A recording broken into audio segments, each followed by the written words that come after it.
And the award for Worst Mom of Spring 2021 anime season goes to Sayu's mom.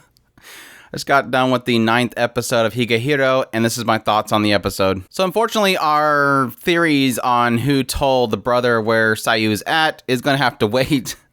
This episode was strictly focused purely on Sayu's history. Well, a little bit of current time stuff, but Sayu's brother shows up at the house, essentially tells her that she needs to come home, and then he tries to use the fact that you can't trust adults to kind of push Sayu into not believing Yoshida. She's like, no, Yoshida's a good person. He's like, yeah, adults know how to make you think that there's something they're actually not, and she's like, don't use Yoshida against me kind of thing, and she's like, I'm not going to let you insult him like that, essentially.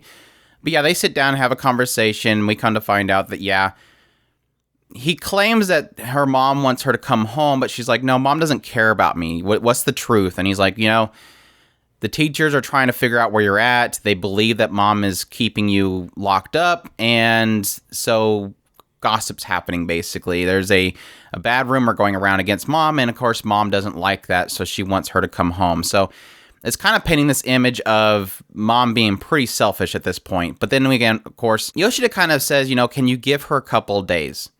And he's like, look, has anything happened between you guys? He's like, no. Okay, look, I'll give you a couple days so you can sort things out, and then I'll come and get you.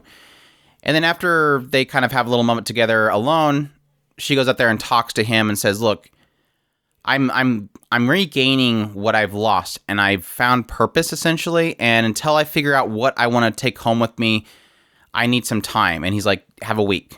So, yay, I'm happy that the brother wasn't a total jerk. It does seem like, based on the history stuff, based on the backstory, based on what he's done for her, it really does seem like the brother cares for Sayu. And I was really kind of dreading the idea that he'd just be some stuck-up son of a rich person, keep in order, just like the family wishes. But no, he really does seem like he does care for Sayu.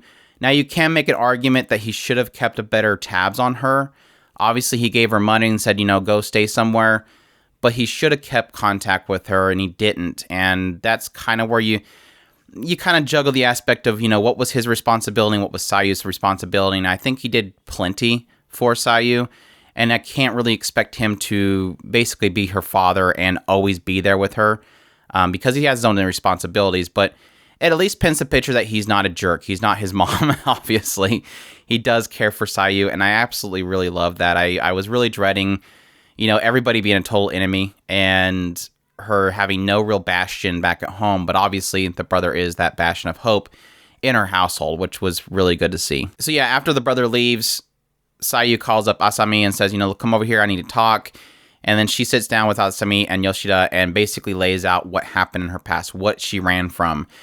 And this opens up with her not really getting along with her mother. She doesn't really apply much at school.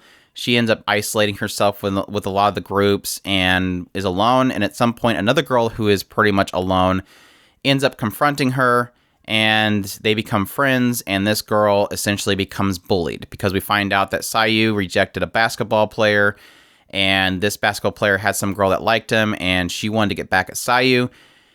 And this is kind of where it gets a little weird, and I kind of see this, but at the same time, it's a little weird. But essentially, because Sayu was so pretty and so cool and so unapproachable, it was hard for the bullies to really turn anybody against her. So they chose to instead turn against her friend and bully the friend instead. And it got to the point where this girl eventually ended her own life. And the way that she kind of puts what, in her last moments with Sayu, the way that she kind of puts it was that she basically idolized Sayu. She thought that she was beautiful, she was cool, and after all this bullying started happening, she felt that Sayu's focus turned from being happy and cool and pretty to being more focused on being upset and distraught at what was going with her. And she felt like she was ruining Sayu's image. And so, having looked up to her so much, and feeling like she's ruining Sayu's image, she chose this out, which really does suck. And unfortunately, for her sake, her art style had freckles, and we all know that freckle people die. Ponytailed moms and freckled girls do not have happy endings in anime. They're just two things that are not allowed to exist for very long without some kind of tragedy. So, I'm sorry, girl. They put freckles on your face. That was your death sentence. I don't know if anybody out there gets that joke, but yes, I know that my brother will get that joke because we obviously always joke about the freckled girl in the podcast. But yeah. Anyways, moving on. So yeah, when she ends her own life, this of course becomes very tragic for Sayu. She holds up in a room. The paparazzi and the media is trying to get a hold of Sayu so they can ask her what happened. It seems like there's some kind of blame going towards Sayu. They believe that she was responsible or involved in some way. And when she finally comes downstairs one time, her mother is completely unhinged. She believes Sayu is at fault. She's like, "Did you do this to ruin me? Why did you do this? Did you?" And she even says, "Did you kill her?" And this just is the end for Sayu. She's usually, again, very distant from her mother, doesn't get along. But this is the point in which she just outbursts to her mother, like, "You don't understand what I've been through. That's just a terrible thing to say. I hate you. Shut up." And says, I'll leave. And that's the point in which she gets her stuff, walks out the door. Her brother tries to stop her, and he's like, "No, it's okay. Don't go away." And she's like, "Well, she said that I killed her." And the brother's like, "Okay, I understand. You guys need some time apart."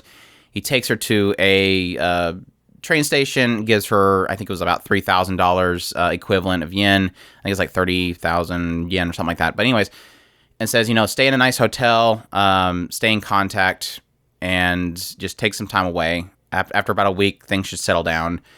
She does this, eventually runs out of money, and then that's when we get the current Sayu. The Sayu that believes, or ends up bumping into some guy, says, "I have no place to go." He said, "You can stay with me." But after a couple days of staying with him, he then asked for sex, obviously, and then that's what kind of began this unfortunate new lifestyle for Sayu, and going from man to man, offering her body, having a place to stay, having no money, that current Sayu. So, yeah, obviously the story is very tragic for Yoshida and Asami to hear, but they're happy that she shared it with them. The episode ends with Asami confronting Yoshida, saying, "What are you going to do?" And he's like, "There's nothing I can do. This is their family. This is the family matter. It's up for them to decide." And she's like, "No, what are you going to do?" She's kind of pushing him like, once she leaves, that doesn't mean you just cut all ties. You have something you want to do, right?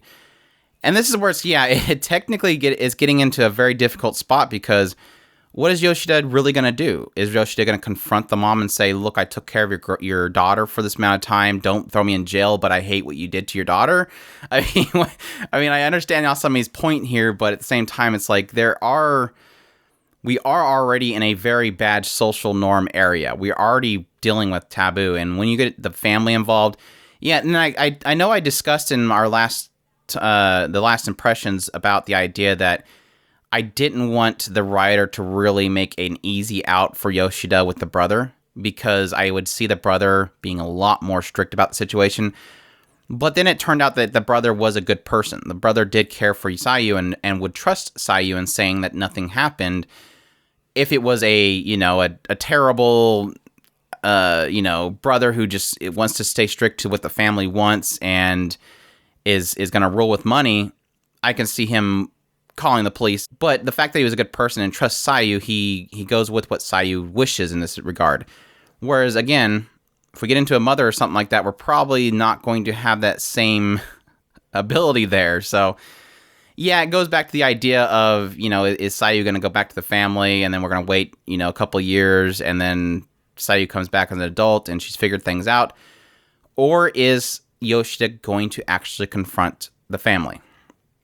It's a very difficult area to go there, and I don't really know that it's going to turn out well. It's going to turn out well. I don't see this turning into a bad ending. I don't really see currently what the writer's been doing to go into a negative ending based on how positive it's been building up the story. Even though it does have its point where it hiccups with a sad turn of events, it is trying to technically paint a positive message. Now, the problem, of course, is what I said in the last episode, is it going to paint the guy bags the high schooler, or is it going to do something else that's actually interesting in the end and not just feed a fetish? that's the struggle there. And the only way I can see that getting around this turning into something negative in the end is probably Sayu disappearing for a while and then coming back as an adult, even though it does technically play into the idea of the grooming aspect. But yeah, I don't know. I really do kind of see it turning, just based on the fact that Asami is pushing for Yoshi to do something, doesn't paint this story in the idea that it will end up being Sayu goes, comes back older, and then the story ends.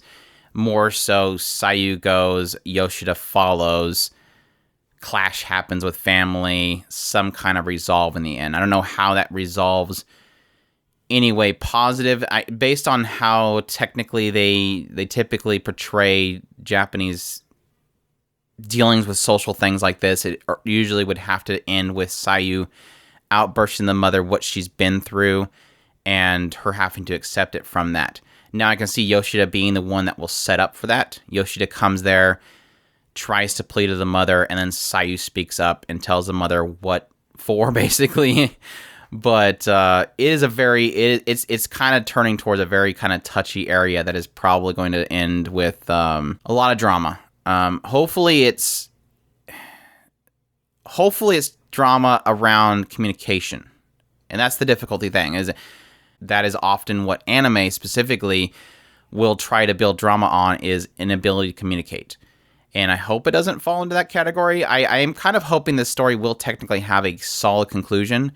We have technically, I think, 4 more episodes to work with, so we have plenty of time to really work with. And it is based on a 5-volume novel, so I'm hoping that we will actually not have a light novel bait here, but actually a concluded story. And it is kind of setting up for that. It is setting up for a climax, which is the confronting of the mother and the family to get a resolve.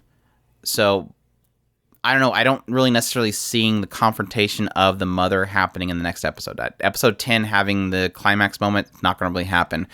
I more see Yoshida realizing he can't help Sayu, Sayu going back with brother after a week, her trying to confront her mother, possibly failing, Yoshida finding out from maybe the brother that things aren't going well, and Sayu's falling into a dark state, or she runs away again. Yoshida having to go, seek out the Sayu, and then them confronting mother together. That's kind of where I see it going based on how many episodes we have left. I don't see it jumping to a, 2 episodes of them being apart, and then the last episode get together, confront mother.